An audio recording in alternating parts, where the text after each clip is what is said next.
the enormous risk that often happens of people absorbing the arguments of opponents who do not wish you well. So, for instance, on interventionism,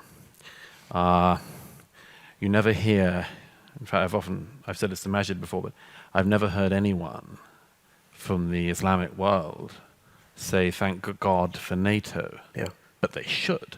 But by the way, I'd spend the rest of my book debunking these, just for everyone's, but I mean, they shouldn't. The reason I mention this is for the selective historical reasons which we in the West are at risk of imbibing.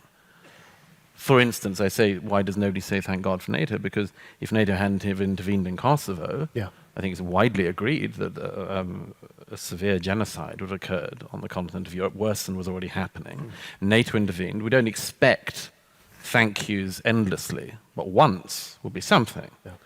And thank you, Douglas. So I have. It's not enough. But this is just worth remembering, because a generation and a lot of people from a generation are at risk of imbibing basically the jihadists' arguments about us. And I just put that out there at the beginning. The second thing I'd just say quickly is, I mean, the fascinating thing now about looking at back, for instance, intervention in Afghanistan, is that, it's one of the great fallacies of history which we're always vulnerable to, which is to think that everyone knew in the past what we know now.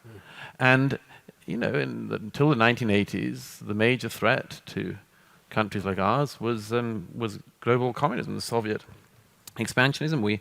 We saw it as a major threat, and anyone who doubts that just has to say that, I mean, if up until, I've often thought of this, until as late as basically the 10th of September 2001, if you said, in the early years of the 21st century, politicians, journalists, public intellectuals and others are going to spend years talking about Islam. Say, what? Why? How come? It's not that interesting. It's not that vital in our societies. It's a bit of our society. It's not overwhelming. If you said, okay, you're going to be discussing Islamic blasphemy laws all across Scandinavia for years. Why?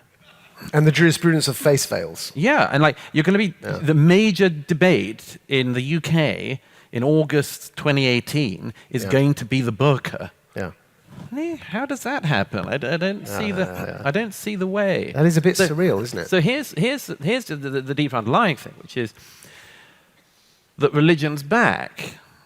And most people in the West don't know how to talk about it or think about it. And I've just got this endless concern about this matter, because I've had this conversation, as I think a lot of other people here have, for years with politicians and others, and they still don't understand the nature of this. And I just give you one example quickly. A little while ago, I was speaking to a TV producer who came over to me at a party somewhere and said, it was at the height of ISIS, and she said, what do ISIS want, Douglas? And I thought, oh, okay.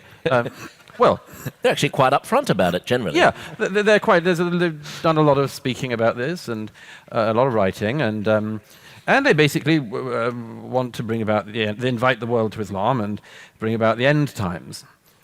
And this woman looked at me and she said, she said, well, that's ridiculous. I mean, they can't. I said, what do they really want? And I said, well, they say that they want to invite the world to Islam, or their version of Islam, and then bring about the end of times. And she just looked at me like, I don't see that. I don't. So, and then I realized, well, if I just said to her, basically what ISIS are after is like a 2.5% reduction in VAT, she'd have been all over it. Oh, yeah. Oh, I see. Well, would they settle for 1.2? We'd have been able to talk about it. It is a bit high, isn't it? Let's find some compromise. But she had no idea. And that for me, in a nutshell, is one of the things, one of the many things we're walking through at the moment, is the inability of people in societies like ours to realize that some of our opponents believe that they have the explanation for everything. the justification for everything, the meaning of everything, now, yesterday, tomorrow, and to the ends of time and eternity. And we say, come again? At the very least, we have to educate ourselves about this.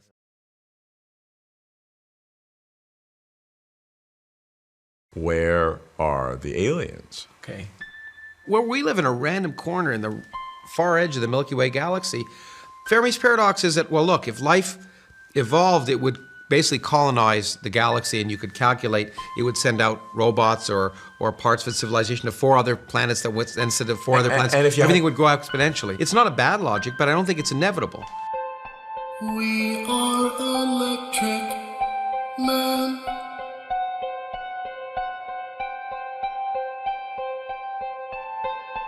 We've got electric hands. So come stand beside us and realize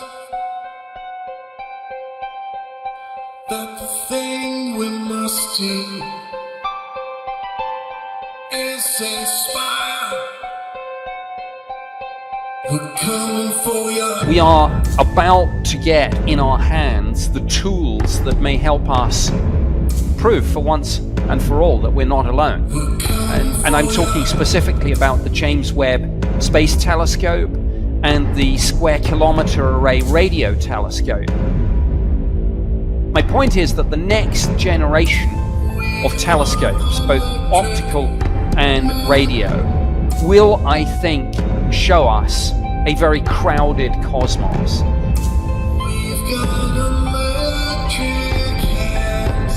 I wrote a piece saying whatever they are, they're not aliens.